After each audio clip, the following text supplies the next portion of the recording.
नमस्कार सगळ्यांना, स्वागत आहे तुमचं माझ्या यूट्यूब चॅनलमध्ये ज्याचं नाव आहे अंजली कुलकर्णी। तर आज मला फ्रीज आवरायचं होतं। 2-3 दिवसापासून चालू आहे माझं फ्रीज आवरायचं, पण काही त्याला वेळच मिळत नव्हता। त्याच्यामुळे म्हटलं आज आवरूनच घ्यावं। शाळेतून आल्यानंतर थोडा आराम केला आणि मग थोडं बाहेर बसले आणि कंटाळा आला होता। त्याच्यामुळे मी ना थोडं गार हवेत बसले, सावली आली होती बाहेर, तर थोडा वेळ बसले बाहेर। तर म्हटलं आता आहे ना फ्रीज आवरून घ्यावं। तोपर्यंत चहा ठेवला आहे मुलीने, चहा घेते आणि फ्रीज आवरते। आणि चहा जी फ्रीजची कंडिशन आहे तर मी तुम्हाला दाखवते कशी आहे। खूप खराब झालेलं आहे, तर म्हटलं आज आवरूनच घ्यावं काही झालं तरी, आणि स्वयंपाकाला वेळ झाला तरी चालेल म्हटलं, पण हे काम आधी आवरून घ्यावं। तर तुम्हाला दाखवते मी। पसारा तर भरपूर आहे, दिवसभर मी घरी राहत नाही तर तो पसाऱ्याकडे दुर्लक्ष करा। आणि हे बघा फ्रीजमध्ये ना वरती जे आहे तर ते मी असे कडधान्य ठेवते, तर ते आवरायचे पेप्स तर बघा किती आणून ठेवले आहे। आणि खाली बघा काय कंडिशन झाली फ्रीजची, थोडे डाग वगैरे पण पडलेले, तर ते आवरून घेऊ म्हटलं। याला काही इतका वेळ लागणार नाही, 1 तासात होऊन जाईल, पण ते काही लवकर मुहूर्त लागत नाही। तर बाहेरून सुद्धा इतके डाग वगैरे पडलेले, ते दिसत नाही कॅमेऱ्याने, पण खूप असं हाताला सुद्धा असं हे लागतंय। तर चला घेते पटकन आवरून फ्री। या वस्तू ज्या आहेत तर त्या मी बाहेर काढून घेतल्या, आणि जो पसारा डबे वगैरे होते तर ते काढून घेतले, आणि ज्या काचा होत्या त्या मला धुवायच्या होत्या।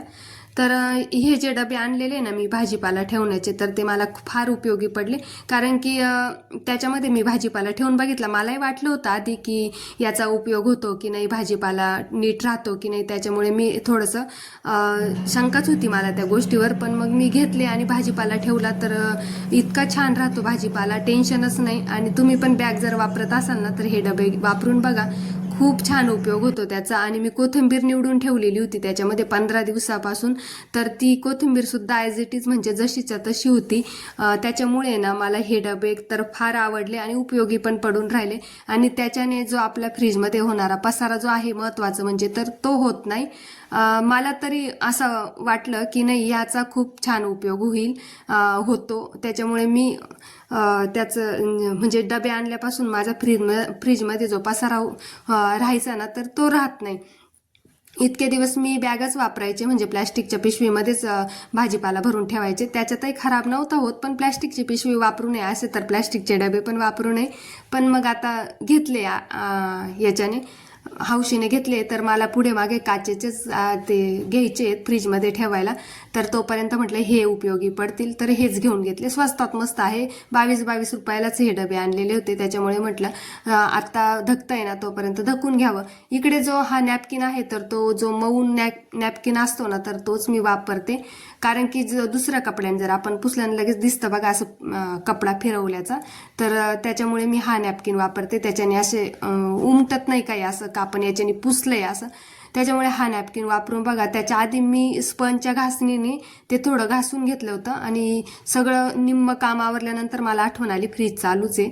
त्याच्यानंतर मी फ्रीज बंद केलं आणि ह्या काचा हळूहळू काढून घेतल्या। मी प्रत्येक वेळेस ह्या काचा काढायला मला फार भीती वाटते, कारण की एखाद्या वेळेस घाईघाईत आपल्या हातातून निसटायची भीती वाटते। बऱ्याच वेळेस आपण कामामध्ये एखादा वाढवा करूनच ठेवतो, तर तसंच मी हळूहळू काढून घेतले आणि मोकळ्या पाण्यात घासायला ठेवल्या। आणि इकडे ना थोडंसं पाणी टाकून मी भिजत ठेवलेले होते, जे कडक डाग होते तर ते मी भिजत ठेवलेले होते। मुलं काही वस्तू जर घेतली आणि त्यांच्याकडून जर काही सांडली तर ते अजिबात आवरत नाही, आणि रोजच्या धावपळीच्या याच्यात मला पण शक्य होत नाही की लगेच पुसावं का काय, त्याच्यामुळे माझी पण धावपळच असते। 9 पर्यंत मलाही पण आवरायचं असतं, त्याच्यामुळे एवढं बारीक निरीक काम माझ्याकडून सकाळी होत नाही।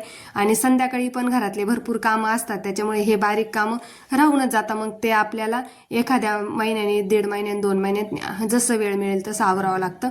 इकडे बेसिंगमध्येच मी घासून घेतल्या ह्या काचा, जास्त काही खराब नव्हत्या, थोड्या किरकोळ डाग होते तर ते मी घासून घेतले आणि बाहेर निथरवण्यासाठी ठेवल्या होत्या। तर म्हणजे ह्या काचा ज्या आहेत ना तर त्या न मस्त घासत असते, म्हणजे 8-10 दिवसांनी जर घासल्या तर त्या काचा खराब होत नाही. त्याच्यामुळे त्या इतक्या काही खराब नव्हत्या का त्याच्याने वेळ जाईल घासायला. त्याच्यामुळे मी फक्त हात फिरवला साबणाच्या घासणीने आणि लगेच निथरवण्यासाठी बाहेर ठेवून दिल्या आणि थोड्या 2-5 मिनिटं ठेवल्या आणि कोरड्या कपड्याला पुसून घेतल्या. म्हणजे जे डाग पाण्याचे असतील तर ते लगेच निघून पण जातात. थोडं निथरावायला ठेवलं ना तर कुठे मोठे डाग राहतात पाण्याचे, त्याच्यामुळे मी त्या लगेच पुसून पण घेतल्या कॉटनच्या कपड्याने. आणि इकडे बघा हे फ्रीज जे आहे ना तर ते मी पूर्ण क्लीन केलेलं होतं आणि ज्या काचा घासल्या होत्या तर त्या पण मी लगेच लावून दिल्या. म्हणजे आपल्याला एखादं काम जर आपण करायचं म्हटलं ना तर पटकन लगेच करावं. मी दुसरं काम काही केलंच नाही, डिरेक्टली फ्रीज आवरायला घेतलंय ना तर मग मी फ्रीजच आवरून घेतलं. काचा तिकडे वाळेपर्यंत पुसेपर्यंत इकडे म्हणजे जे भाजीपाला होता माझा तर तो पण निवडून मी आहे ना एका बारीक ह्या 2 छोट्या डब्यांमध्ये भरून ठेवला आणि हे डबे लगेच ठेवून पण दिले. आणि बघा किती छान अरेंज झालेले माझ्या फ्रीजमध्ये, मस्त वाटतात ते. असं पटकन कोणी आपल्या घरी आलं आणि फ्रीज जर उघडलं ना तर घरात फ्रीजमध्ये पसारा पण दिसत नाही आणि फ्रीज आपलं एकदम मेंटेन राहतं, छान दिसतं आणि आपल्याला पण छान वाटतं. असं उघडल्या पटकन एखादी गोष्ट हाताशी येते. जी भाजीपाला जो निवडलेला असतो तर तो आपल्याला त्या ट्रान्सपरंट डब्यामध्ये दिसतो. पण इकडे मी आमसूल आणि चिंच सुद्धा फ्रीजमध्येच ठेवते. आमसूल फ्रीजमध्ये ठेवलं ना तर ते खराब होत नाही बरं का, म्हणून माझं कायम आमसूल आणि चिंच फ्रीजमध्येच असं. चिंच माझी मोठी बरणी काचेची भरलेली आहे, तुम्हाला ती व्हिडिओमध्ये दिसत पण असेल. पण जे हे आहे ना तर छोटी रोज वापरण्याची डब्बा तर तो मी फ्रीजमध्ये ठेवते आणि ह्या पाण्याच्या बाटल्या पण फ्रीजमध्ये ठेवलेल्या आहेत. मी आत्ताच ठेवायला लागले कारण की आता उन्हाळा लागला आहे, थंडीचे दिवस संपलेले. थंडीमध्ये तर आम्ही पितच नव्हतो. माठ ठेवायचं आहे आता, पण माठ आता कधी काढला जातो वरती ठेवलेला आहे मी. मागच्या वर्षीच माठ घेतला आहे नवीन, तर तो माठ आता वरतून कधी काढला जातो आणि कधी भरला जातो आता काय माहिती. तोपर्यंत मी बाटल्याच भरून घेतल्या. इकडे सगळं म्हणजे फ्रीज जे आहे ना तर ते पूर्ण माझं आवरलेलं होतं आणि हे जे खाली आहे ना तर त्याच्यामध्ये आम्ही फुलं वगैरे ठेवतो किंवा कोबी वगैरे जर आणला, फ्लावर आणला तर मग त्याच्यामध्ये ठेवत असतो. त्याच्यामध्ये जास्त भाजीपाला ठेवत नाही. फुलं वगैरे छान राहतात त्याच्यामध्ये. झालं बघा आता फ्रीज आवरून. बघा हे जे कडधान्य आहे ना तर ते मी एका कप्प्यात ठेवले व्यवस्थित. हे कडधान्य माझे वर्षभर फ्रीजमध्येच असतात कारण की खूप खराब होतात ते बाहेर ठेवल्यावर, त्याच्यामुळे मी फ्रीजमध्येच ठेवते. इकडे पेप्स्या पण चांगल्या रचून ठेवल्या, आणल्या ना तशाच ठेवलेल्या होत्या त्या. भरपूर प्रकारच्या आणलेल्या आहे. मागे पण एकावर एक आहेत त्या. काळा खट्टा वगैरे काय काय आणतात. चांगलं नसतं जास्त पेप्सी खाल्लेली, पण काय घेऊन आले ते. तर इकडे हे जे डबे आणलेले होते त्याचा व्हिडिओ मी तुम्हाला टाकला होता, तर ते पण मी वापरायला काढलेले. एका कप्प्यामध्ये साय जी आपण दुधावरची जी काढतो ती ठेवलेली आहे, दूध ठेवलेलं आहे. आणि हे बघा हे जे डबे आहेत ना तर ते मी असे वापरायला काढले. आणि भाज्या खूप छान राहतात बरं का त्याच्यामध्ये, म्हणजे खराब होत नाही. वांगे, फ्लावर मी अशा ठेवलेल्या. कोथिंबीर तर 15 दिवस इतकी छान राहिली, त्याच्यामुळे ते डबे मी लगेच सगळे वापरायला काढले. आणि इकडे पण आमसूल वगैरे, चिंच आणि ह्या पाण्याच्या बाटल्या आता उन्हाळ्याच्या लागतात ना तर त्याच्यामुळे मी भरून ठेवते. म्हणजे 15 दिवसापासूनच भरते, इतके दिवस काही भरत नव्हते थंडीमुळे. तर फायनली असं फ्रीज आवरलं गेलंय माझं. किती छान दिसतंय. हात फिरेत तिथे लक्ष्मी फिरे म्हणतात ना, ते अगदी खरं असतं.